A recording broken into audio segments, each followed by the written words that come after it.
Señor, te doy gracias, Padre, por tu creación especial, Señor, que tú eres grande, Señor. Que eres nuestro Padre y nos ama, Señor. Gracias, Señor, por crearnos, Señor. Gracias por ser nuestro Padre. Gracias por los animalitos que nos enseñan cada día a ser felices.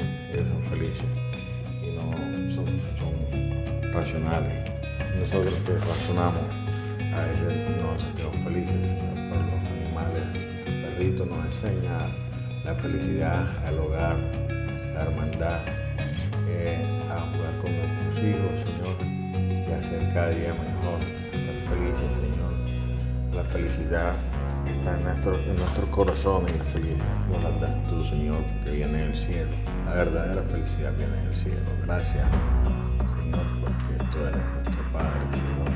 Nos das todo para ser felices, Señor. Enseñas el amor, lo más importante, la familia. Así como me enseñaste el hermanito, Señor, el verdadero valor es el amor de familia, Señor. El hogar de la familia es lo más importante, Señor. Valoremos nuestra familia, valoremos nuestro entorno y todo lo que tú nos das, Señor. Eres grande, Señor. Eres un Padre que nos ama, buscando que se nos haga, Señor. Tú eres grande y poderoso, sin ti no somos nada, Señor.